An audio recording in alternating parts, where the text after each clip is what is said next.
What if you could make some subtle changes to the way that you finish your guitar that would make it easier to do, will get you better results, and help you enjoy the process? And what if those same changes and that same approach could be applied to all different areas of your guitar making and even some different areas of your life to make all those areas more effective, more efficient, more enjoyable, and make them something that you love to do and has a greater impact? It's exactly what we're going to talk about today in this episode.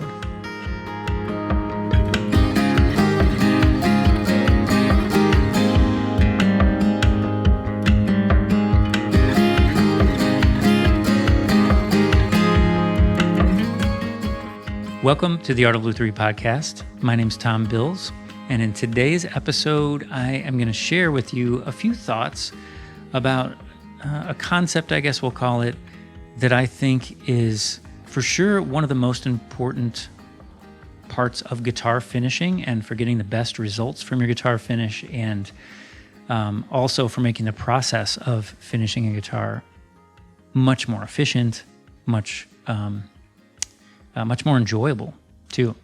And the really cool thing about this concept is that not only is it good for that and just sort of a direct application, but if you really think about it, and as we begin to discuss this more, I think you'll see that it has so many other much deeper and far-reaching applications and implications and opportunities, if used correctly, to improve many different areas of your guitar making and your life. And I'm excited about it because it's something that I've become aware of over the years, and that I'm still, of course, in the process of looking for the best ways to integrate this into as many areas of my life as possible. So what are we going to talk about today? The topic is cure time.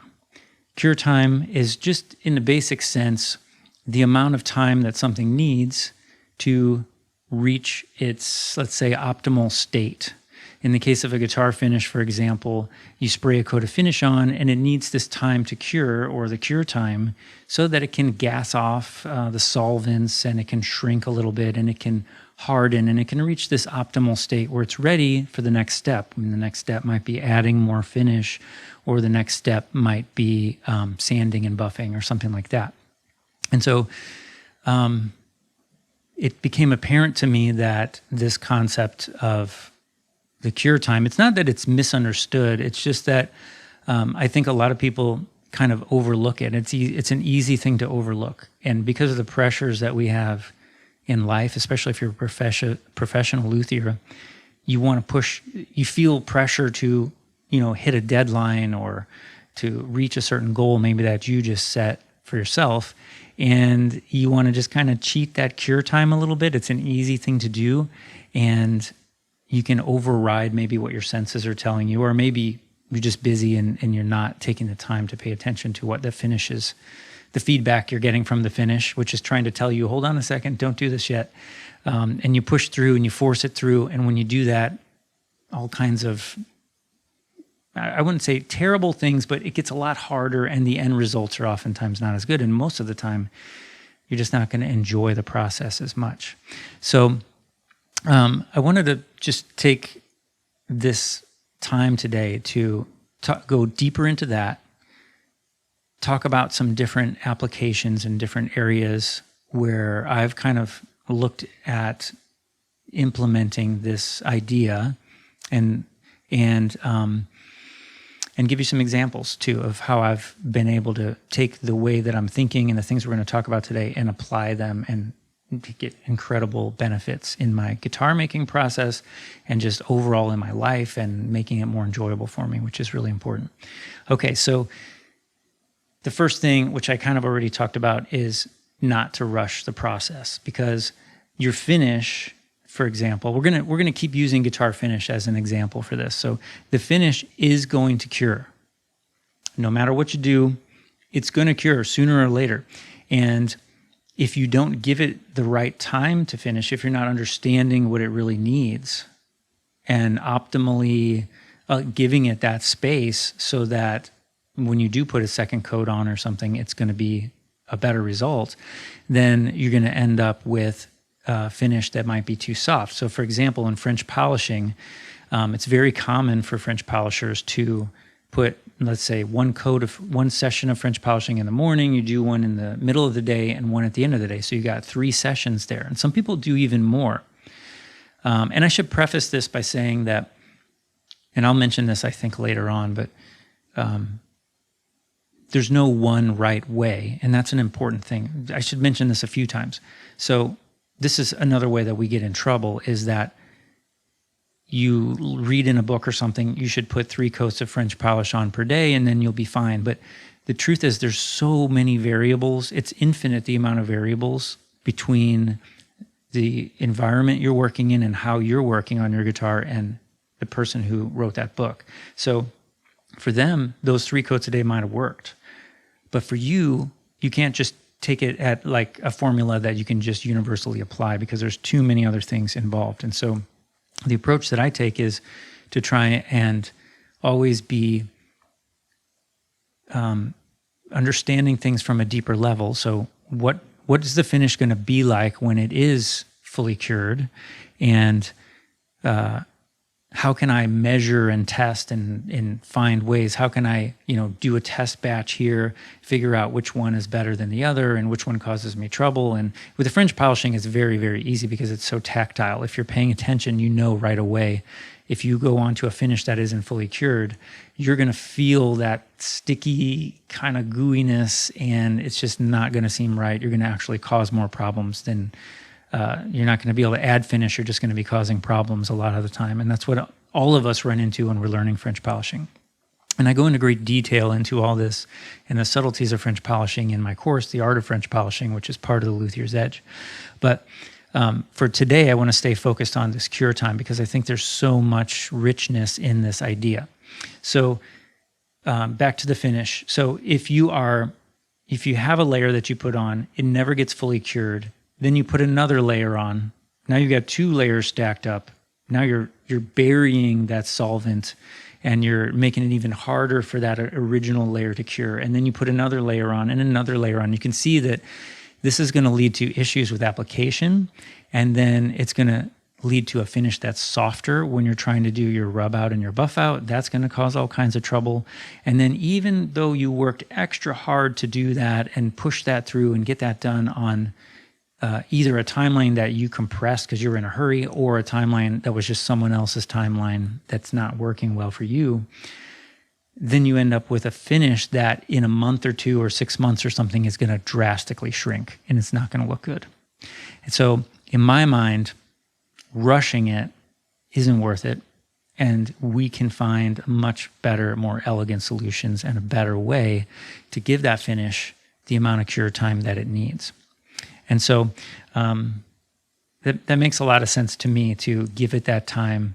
And so let's see. So what's the next thing? So I guess the next thing is, let's talk about some of the other applications, and kind of by talking about the applications, we can sort of bring out some different elements and dimensions of this concept of cure time as it applies to these different areas, because it can make a really big difference in so many areas, to just not rush, to slow down, to give something time to rest that it needs. That finish is actually resting when it's curing. So another thing that I wrote here on my notes about this is adhesives. So an adhesive has a cure time. And an adhesive, one interesting element that the adhesive perspective brings out is the difference between dry time and cure time. And I think a lot of people get that confused as well. So let's say tight bond glue, for example. I learned a really valuable lesson with tight bond glue when I was building my very first steel string guitar. I had just glued the scarf joint on the neck, and the bottle of glue said 1 hour, clamp for 1 hour. And so I clamped it for 1 hour, but I was too excited to give it any more time than that. So I took my clamps off and I immediately grabbed my plane. I stuck that thing in the vise and I started trying to plane that headstock surface flat. I was just so excited to see that neck come together there and start to take shape. And as I started pushing on it, I pushed really hard with the plane, and it just opened that glue joint right up, just snapped it right back. And, it's because I didn't let it cure. what I did is I just gave it enough time to meet the minimal dry time, or where the glue was kind of like had like set, but it definitely wasn't cured. It didn't reach its full bond. And so I'm careful ever since then, of course. And this is pretty common sense, but it's nice to know, nice to like think about in a very intentional way, is that when you're working with something, when is it, how long should I wait until it reaches its optimal state? And that's different for all different kinds of adhesives. And it also has to do with the environment that you're in. You know, like, is it cold or hot? Is it humid? You know, a lot of those things can make differences too. And of course, materials and different adhesives. So it's important to keep that in mind and to give your adhesives ample time to rest. And each one's going to be different. But then when you're intentional about it, you'll know that you've reached that maximum strength and you can feel really good about that joint. So adhesives, another way. Tone wood's another interesting thing to think about in this aspect or in this regard. And instead of cure time, we usually call it seasoning, right? Seasoning the tone wood. We're giving that wood time to rest, time to for the internal moisture content to drop down to a level where we can use it and get into balance with the surrounding relative humidity. I like to go for 9% internal moisture, and that's about 72%, 72 degrees and about 45% relative humidity. So, and that's going to usually equal about 9% moisture content, at least here in my workshop. So I want to give it time to do that. And we also want to give that wood time to season or to rest so it can reach its maximum potential as the resins that are in the cells are going to crystallize as well. And that's going to give it that nice aged sound. So that's another important reason. And something you can tell by the smell a lot of times, but another thing that I'll do sometimes is, and just really it's just kind of for fun because it doesn't matter that much, but I do a little check sometimes, and I'll take a piece of spruce soundboard or something and just taste it. If you just put it in your mouth and taste it, and it tastes sweet, then you know that there's still some resin in there. If it tastes really just like complete, just bland fiber, then there's a good chance that it's pretty well crystallized. Now, this isn't a scientific, technical approach, but that's always worked for me over the years. Just as a little, it's a secondary test. I'm not putting that much stock in it, but it's just kind of funny to taste it. At least I always thought it was in my own personal internal monologue that happens while I'm working alone in my workshop. Thankfully, there's no recording of that. So another aspect of this that I think is really important is for your creative process. So when you're working on something, whether you're designing a guitar or a new bracing system, or maybe you're just doing the final tuning of a guitar, I use this a lot for that. Maybe you are, for me, I do this a lot too when I'm carving the arch of an archtop guitar. I'll get to this point where I feel like I pretty much have it, and I kind of know what the next steps are.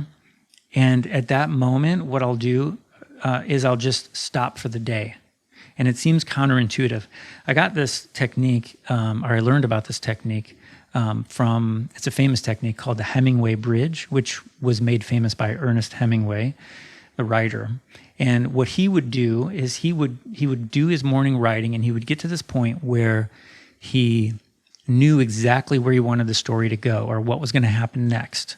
And then he would just stop the work and wait then and go do some completely unrelated stuff. Usually he would, according to the historical records and things, he would go on walks and do physical exercise and things like that.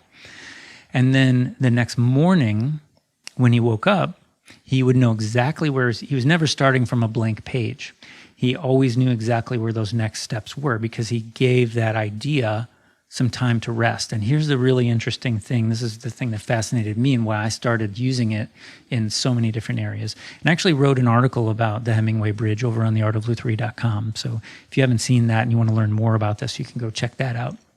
But the interesting thing is that in the book, there's a book titled Rest. And I can't remember the name of the author right now. but I'll try to link it somewhere in the show notes or just video description or wherever. But in that book, they talked about some experiments that were done, which were absolutely fascinating, where they would have someone reading and they had them hooked up to, I think, was it a PET machine, like scanning their brain activity. And a certain part of the brain would be very active when they were reading or when they were thinking about a particular question or trying to solve something that needed a solution that needed to be reached on something, some kind of problem solving. And then when they would stop the activity, the researchers expected the brain activity to just quiet down. But instead, the brain activity moved from one part of the brain to another section of the brain, and in some cases became even more active and continued that activity. So that became known as the default mode network, which you may have heard of before, but it's like this subconscious problem-solving center of our brain, and it's responsible for the times you may have experienced where you're sitting at a stoplight or something, and then all of a sudden, it seems out of the blue, an idea pops up. You're like, oh, that's the solution I was looking for, right? Or in the middle of the night, or when you wake up, there's just an idea waiting in your mind. That's because that default mode network's been working on that thing for you ever since then. But it can't do that unless we give it the space. It's like cure time, you know? So that's just another application of that, and it's helped me so much. And to kind of get back to the story about Ernest Hemingway's, he said that many times he was in love with the idea of what was going to come next when he stopped work for the day. But between when he stopped work and when he was ready to start writing again, many times better ideas, deeper, more developed ideas would, germinate or incubate, and his writing would be that much richer, and he would have missed out on that and probably had to work harder to like pull this stuff out. But when he gave it some space, it was there for him to just record, to write down. And I'm sure that he still worked hard at it, but you understand what I mean. And so this has helped me a lot with guitar designs, and I do this all the time as I write my weekly newsletters to you guys for the Art of Lutherie. If you're not on the Art of Lutherie free newsletter yet, you should join us. Head over there and sign up. So I send a free newsletter every week. And a lot of times on Monday or Tuesday, I'll try to capture some thoughts and write my first draft of that, but I won't push it through, and I'll give it another day so that I can come back and look at it fresh. And sometimes I'll give it a few days. It just kind of depends. I'm giving it the time that it needs to sort of expand and elaborate and sort of grow into something that's, in the case of the newsletter, as helpful as possible for you guys. So it's been an amazing application of that. And in my mind, this is all kind of related to this idea of cure time and giving things space to rest. Another one that's important is working out. When you go to the gym, and this is a great thing to keep in mind, I think, when you're thinking of guitar finishing. If a great analogy to use to apply to how important that cure time is in guitar finishing. I think I said that clearly. I don't know. But anyway, so if I go to the gym and I work out, I can't just keep working out. I have to give my muscles some time to rest. Let's say I followed the French polishing schedule, but with my workouts, and I went and just worked out as hard as I could in the morning, and I worked out as hard as I could at lunch, and I worked out as hard as I could in the end of the day, and I did it the next day, and I did the same thing, and you know what I mean? I would build this up to the point where that I would get severely injured. I definitely wouldn't make progress in getting stronger or better mobility or whatever the goal is from the workout. So what's required is that cycle that everything requires. Everything has to have that rest. And the workout needs that time for the muscles to heal and to rebuild. And then they get stronger as a result. And I think I see this thread running through all these different applications here. That cure time, in the case of muscle building, the cure time is the cure. It helps the muscles heal. And I love that connection there.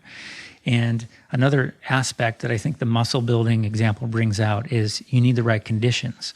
Because if I worked out and I did give my muscles time to rest, but they didn't have the right nutrients, the right protein or minerals or whatever, then it's not going to be as effective as it could be. And so we can apply that level or that little facet of this to the guitar finish and to other elements as well. So like when we talked about adhesives, I mentioned the temperature of the environment. So the environment needs to be correct too. So for French polishing, I'm going to talk about my solution to this and how I incorporate all this for my French polishing to sort of harmonize it and make it as elegant as possible and give it that rest in a minute. But when I'm not French polishing my guitars, in between those coats, during that cure time or that rest time, they're safely in what I call a Luthier's cabinet, which there's a course on how I made that and blueprints and stuff that's part of the Luthier's Edge. So if you're a Luthier's Edge member watching this, you can go check all that out.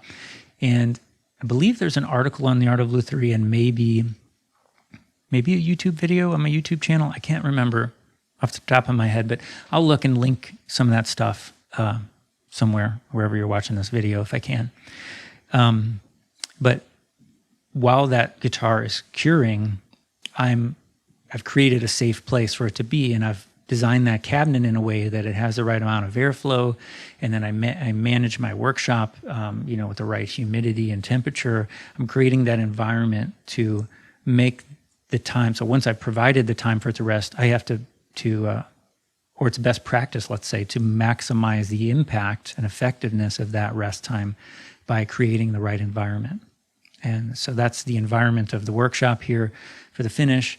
If I'm talking about the muscle example, that's making sure the body has enough rest and also has the right nutrients and protein and things like that, water, to grow and effectively recover and heal from the workout so that you can make progress in the direction that you're trying to make progress. Okay, so this last one here was kind of the last one. I think this one's important too because, one of the reasons I'm talking about cure time and I'm using sort of as my main analogy here, the idea of the guitar finishing, it's because over the 26 years that I've been building guitars, figuring that finishing process out and really getting to a point where I'm comfortable and confident with my finishing, I learned from my own experience in my work that was an area where I kept trying to rush things and push things, and I wasn't paying attention to that like I should.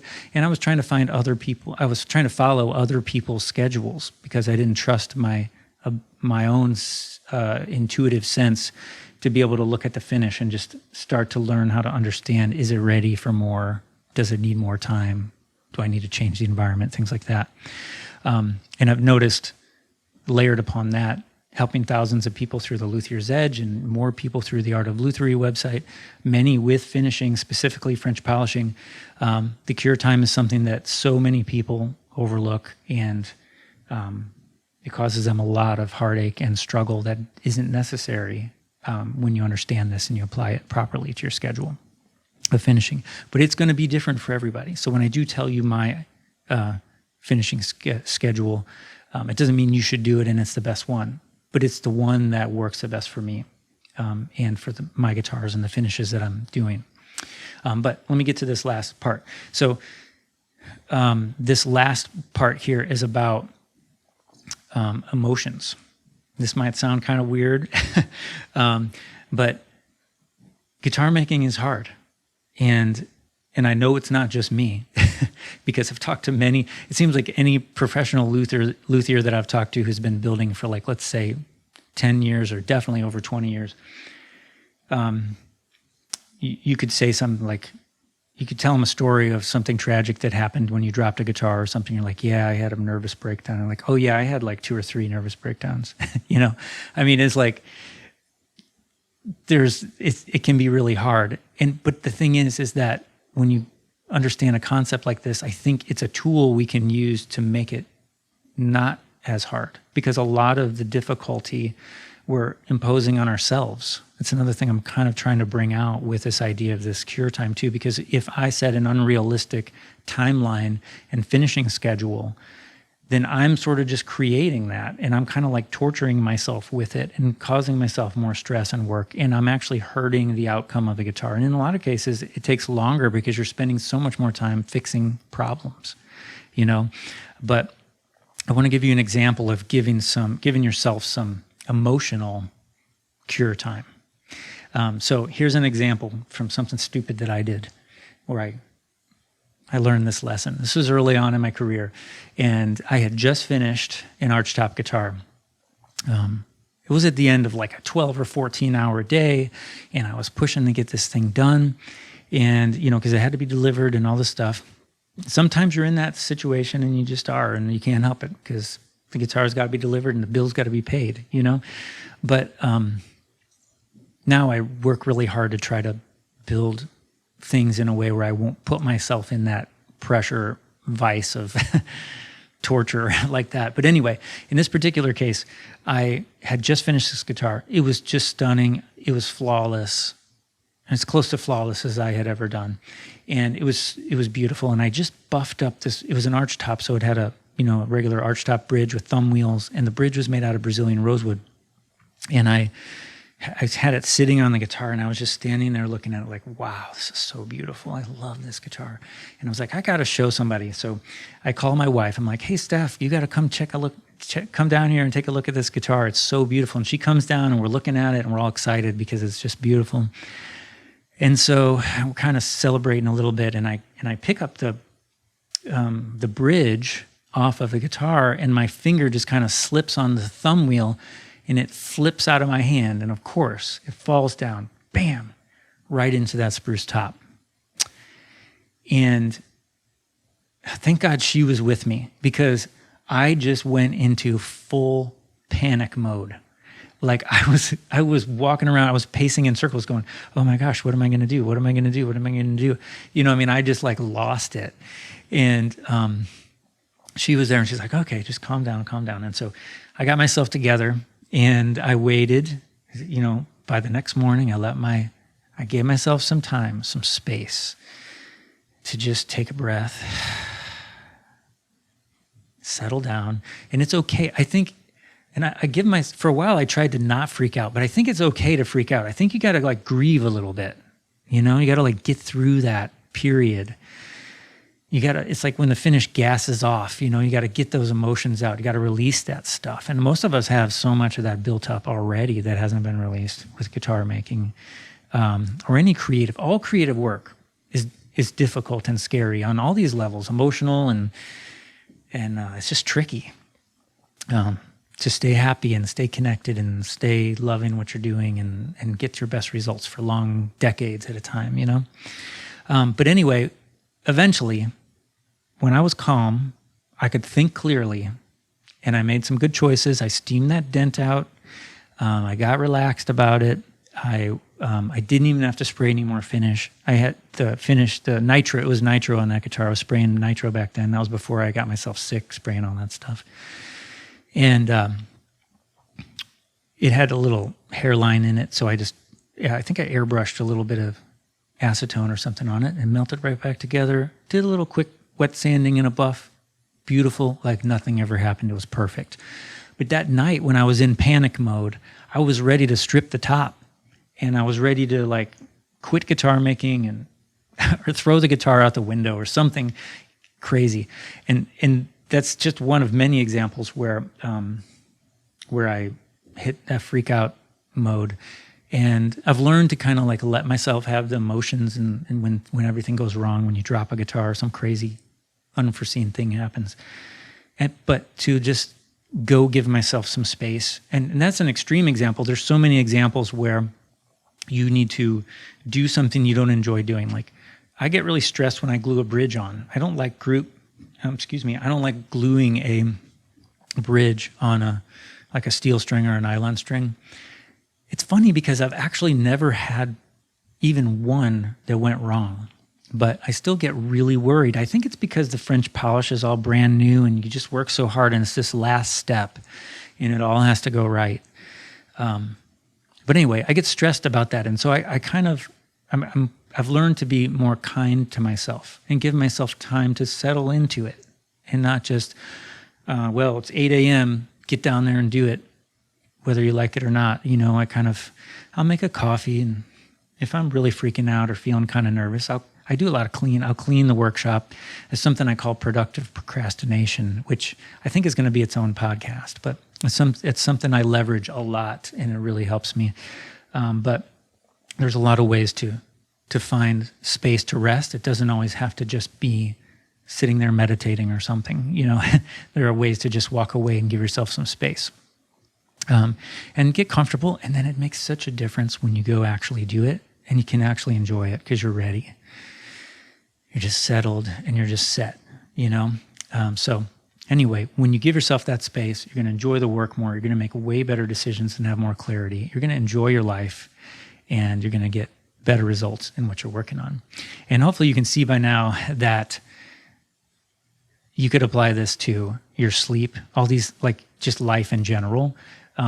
How many of us, I'm guilty here, I'm not giving myself enough rest physically, and I'm just waking up, like, I think last night I got about 5 or 6 hours of sleep because there's just a lot going on with family stuff, and it's the holidays right now, and still working, you know, and, you know, there's just a lot going on right now. And so wake up, drink a bunch of coffee, work really hard, get all stressed out, drink more coffee, go to bed late, get up early. It's like, in my mind, I see it in my mind clearly. It's like putting those coats of finish on over and over and over again when the last layer didn't have time to rest and cure. And, you know, and I said the definition at the beginning, the cure is when the material reaches its optimal state, you know? And so I have to ask myself, am I operating in my optimal state right now? You know, there's so many ways I could probably improve that. And it's not going to be perfect for any of us because life is messy and there's so much going on. But if we're paying attention and we're thinking about this on deeper levels, then we can have some opportunity to make some changes and try and adjust things, even if it's subtle, to help us get that space and that time to heal and cure and rest that we need. Okay, so I want to give you this example of a real-world application of this in my guitar finishing process. So the idea, the word that I kind of use that kind of sums this up best of what I'm looking for when I'm trying to incorporate this idea of cure time into what I'm doing, into my work and things like that, I think of it as an elegant solution. And what I mean by elegant is I'm meaning like the simplest solution, the solution that produces the best results. And I think this is important too, the method that you enjoy the most. And I want to go on to even add, it inspires you while you do it. And this way that I've adjusted my French polish finishing schedule and incorporated into my building schedule is a perfect example of that because I literally love it. It's just a beautiful experience to me. I've been doing it since 2007, I think, is when I kind of switched to doing all my guitars French polish, and I still enjoy it. And as you know, if you've been doing this for a while or any creative work for a while, it takes work and it takes intentional effort to keep your heart fully engaged in your work for decades and decades, you know, but it's worth it. And this is one of the ways to do it. So let me just get to this finished schedule. So for when I'm finishing a guitar, I typically would need about, let's say maybe 20 coats. It varies, right? And this is part of the whole thing is there's no mathematical formula for this. It's going to vary from guitar to guitar because my environment's different during the cure time. My environment and the way that my shellac is mixed the shellac might be different. The way that I'm putting the finish on, the type of wood, there's so many variables. So let's just say, for the sake of this, let's say about 20 sessions of French polishing is what I need to get enough finish on there for it to be completed. Okay. And so what I used to do when I first started was I would follow the more traditional approach and I would do those 3 sessions a day and I would block off a week. During that week, I'm just French polishing that whole week. And it could stretch into several weeks if I was French polishing multiple guitars at a time. I used to build in batches of 3 all the time. I'm kind of getting back to that now. But for a while, I switched to just doing 1 at a time. We can talk about that in future things. But so sometimes when I was doing a batch of like 3 guitars, it could take 3 weeks straight or 2 weeks straight of solid nothing but French polishing. And there's a lot of bad things about that. Number one, I wasn't giving things the right cure time. So I ran into problems. It became difficult to get the quality that I wanted because the finish was just soft. And it was my fault because I was pushing it because the people that I was learning from were telling me, this is what you got to do in order to do it. And I didn't know, I didn't have the experience. So I just plowed through and did that. And it was difficult. Then over time, I started realizing these things and becoming more sensitive to the way the finish felt. And I could tell that it was just too much.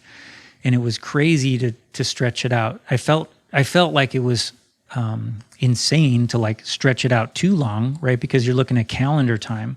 But when I really zoomed way out and I took a look at it from a very like further away perspective, a higher up perspective, I could see that maybe the calendar time wasn't the most important thing. It was the way that this integrated into my workflow.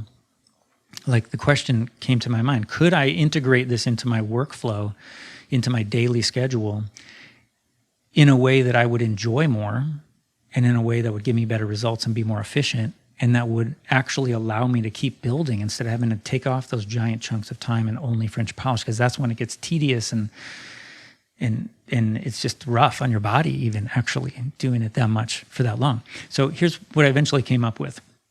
What I do now is if I want to work an 8-hour day, I just, when I'm during a French polishing phase, I will get up an hour early and I spend the first hour French polishing. I do 1 coat per day, 5 days a week. And it might sound kind of crazy, but what's beautiful about this is if you schedule this right, and it can take a while to transition off of your old cycle into a new cycle like this, but you can do it gradually. And it's just completely transformed the entire process for me. So when I wake up in the morning, I make a coffee. I do a little writing and stuff, but when it's time to start working, I make a fresh coffee. I come down to the workshop and I just spend an hour French polishing. I keep it quiet. The sound and the smell and the early morning, it's literally a meditation for me. Like, I would pay you to let me French polish. That's how much I love it. You know what I mean? It's like something I would do. It has nothing to do with the job or anything else. I just enjoy it. It's so beautiful. And then when I'm done after that hour, it goes into my Luthier's cabinet to cure. I've got a full day to work and do whatever I need to do. I'm not stressed or worried or dreading the next coat. And when I wake up the next day, I'm fresh and ready to start. And that finish is really cured. And so I'm taking a whole hour to do this French polishing session because that finish is so well cured that I can really work on it and I can build a lot of finish without softening those base layers. And it makes a huge difference in the final result of the finish, in the process and how much I enjoy it. It's so much more efficient. It requires less coats than I'm working. I'm not working as hard, but I'm getting it done in less hours of work time, more calendar time, but less hours of work time, less trouble, less issues going wrong, more fun, better result. It's beautiful. See, that's the definition of the elegant solution. And so it's like a game now. It's like, what else can I find that I can apply this to? What else am I pushing and rushing and not allowing the space that it needs to rest, to recover, to cure all the way? So, so that should give you some ideas. I covered a lot of things there that we could apply this to, but there's so many more, and I'm hoping that other things have come to your mind and will come to your mind after watching or listening to this. Places where you can apply this. I mean, of course, finishing would be pretty obvious. And again, just a tip here as we're getting ready to wrap this up. Don't just try to force someone else's schedule, whether it's a finishing schedule or even the order of the way that you build your guitar and how you build your guitar and those things. It's one thing that's really different about the Luthier's Edge, which is my online guitar building school and mentorship program, is I really make it a point to try to equip the students in a way where they can still see that, where I can say, the courses are set up so it's like, here's what I do, here's exactly why I do it, here's all the elements at play, here's all the different considerations, and here's how this particular thing that we're doing on the guitar affects all the other parts of the guitar as a system, and just give them this foundation that's strong enough so, and even provide other options to try as well, so that they don't just take my thing and try to keep doing it my way, but they can start there. They're informed and educated enough to be like, you know what, Tom's a little more like overly perfectionistic and freaked out than me, and so I think I can move a little quicker on this. And I'm very cautious, and I can overthink things very easily. But anyway, so find your way to apply this stuff to the different areas that you could benefit from it in your guitar making, in your finishing, in all the areas of life. And I think you'll find it to be beautiful, for lack of a better word. Because when you give yourself that space and you start just enjoying life more, you know, this one last little thing popped into my head when I said that it was beautiful. I write my newsletter every week, which I think I mentioned earlier. And one thing I started doing, I think it was in the spring, last spring, or maybe it was, has it been over a year now? I don't know. The time is flying by so fast. But I started going to a coffee shop sometimes to do some of the writing. And when I would go to the coffee shop, and when I first started going, I would usually be a little bit late to when I picked a time I wanted to be there. It was just an arbitrary time, but then I would beat myself up if I got there late. And I realized that maybe the reason why I was kind of feeling, and it just at that rush to get there and the feeling of being late stressed me out and made it harder for me to be creative and harder to enjoy the process. And so I basically just gave myself a little bit of extra time in there, and I made it so that when I get there, the first thing I would do, there was a big field near there, and I would go for a little walk. For like 10 minutes, I would just take a walk down this path and look at the field and breathe some fresh air and feel the sunshine. And then I would go sit down and I would do my writing. And it was like this whole new world opened up because I gave myself 10 extra minutes to take a walk. I mean, it's like, just try that. Try adding a walk. I like to go stop what I'm doing to make a coffee. I like to stop and clean the workshop a little bit sometimes, or, you know, there's a lot of different things you can do. Get creative, but give yourself that space, and it's just like this whole other world opens up, and you start having new ideas, and there's just like this freshness that comes into everything that you're doing, and the work that you're doing becomes more impactful to other people and more enjoyable for you, and it's just beautiful. So anyway, I hope that this was helpful, and I hope you're as excited as I am about this idea of the cure time, and that, I mean, the word is cure time. It's just cool to me that giving yourself that space could be the cure to many of the things that you're struggling with, you know. Maybe that's cheesy or something, but I like it. So anyway, I hope you found this helpful. If you're not subscribed yet, consider subscribing, and don't forget to head over to theartoflutherie.com, join the newsletter. It's over 26,000 subscribers so far. I just send an email about every week. Sometimes I miss a week, but I try to do every week to try to help you become a better guitar maker and have more fun in the process. All right, so that's it for this episode. I look forward to seeing you in the next one.